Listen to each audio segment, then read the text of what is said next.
Welcome back, welcome back. I received a video and decided to jump on here to discuss the acceptance of mediocrity. I don't think this angle is discussed enough, especially by other women, so here I go. Podcast 10, everything around you. Get into this. Big, very beloved male influencer on this app said something problematic like a month or two ago, and I got hell for calling it out. This: you are responsible for your own standards, so if it's on the floor, that's where you left it. He commented that on a video where I was talking about how society grooms women to have low expectations for male partners. Here's what I said. The bar is in hell because mediocre men benefit from the abuses of the shitty ones. Okay?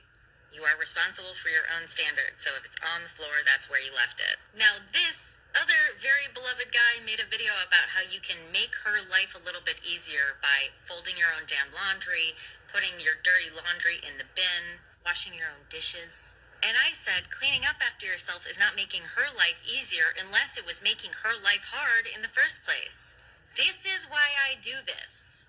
Look at this.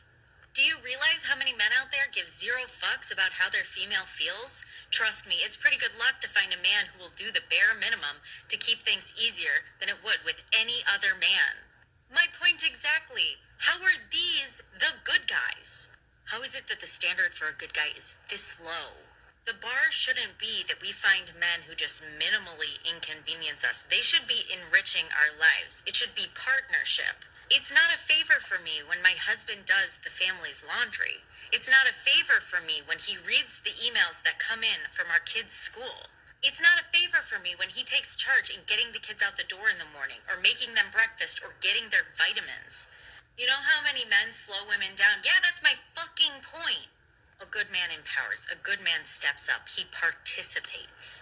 When we congratulate and reward men for cleaning up messes that they made, we perpetuate unfair, unequal, oppressive gender dynamics.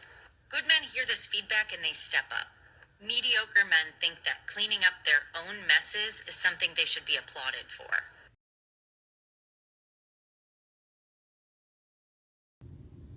The Lady Go Lightly says, sigh. Men slow women down. That hits hard. I have dreams that are dying on the vine because I slow down for my husband's ego. Am I doing the right thing by showing him that respect? Or am I enabling mediocre and piss-poor behavior? I think you know the answer to that.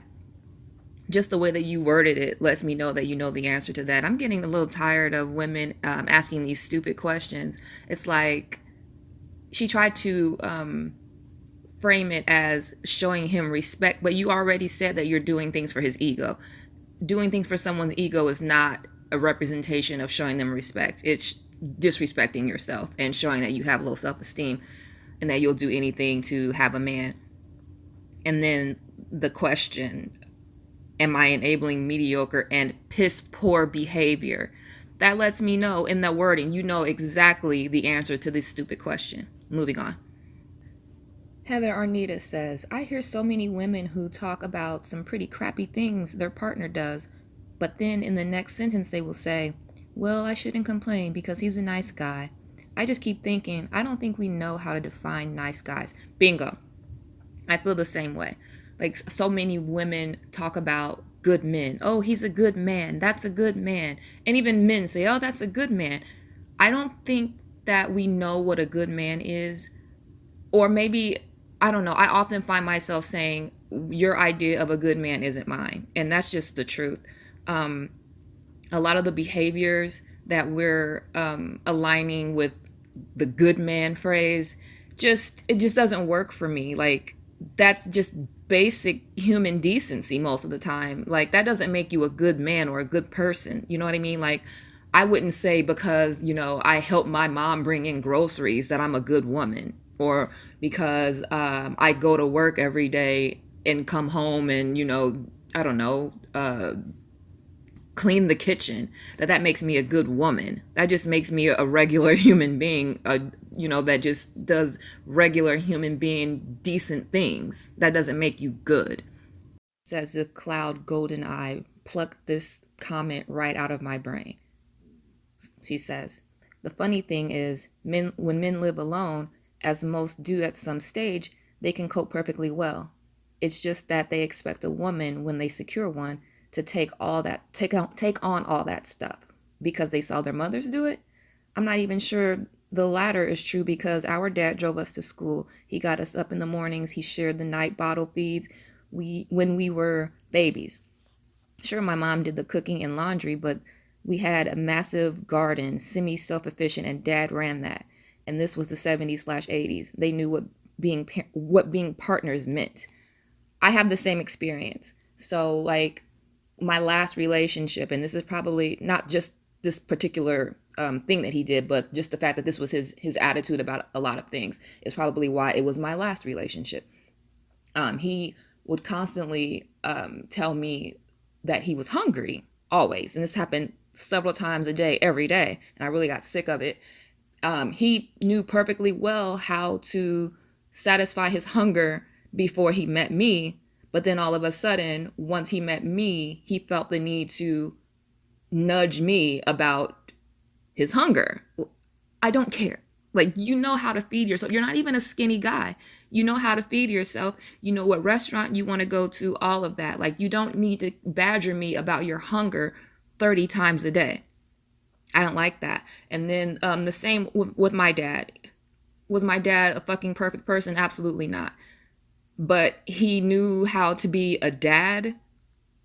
He shared in the household task right along with my mom. It wasn't a gendered thing in my household. And it's strange that that is even the case because, like I said, like, he's not like a good guy.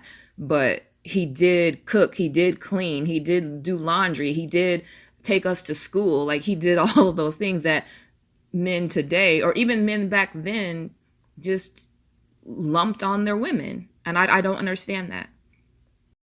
This is a good video. I'll give her that. This is a good video, and my takeaways are as such. Quote, you are responsible for your own standard, so if it's on the floor, that's where you left it. He didn't lie, and you're mad about that fact. You expected to be coddled, but got splashed in the face with cold hard truths. Were there no signs before marriage? Yeah, you married him, gave him a child. Many of you gave him 2 or more children, burying yourselves in more and more toil. You rewarded the behavior, and his rewards were the very burdens you complain about. Quote, society grooms women to have low expectations for male partners. This is also true, but society doesn't force you to accept them in their lowest state. At least not yet. That's a choice you made because you just had to have you one.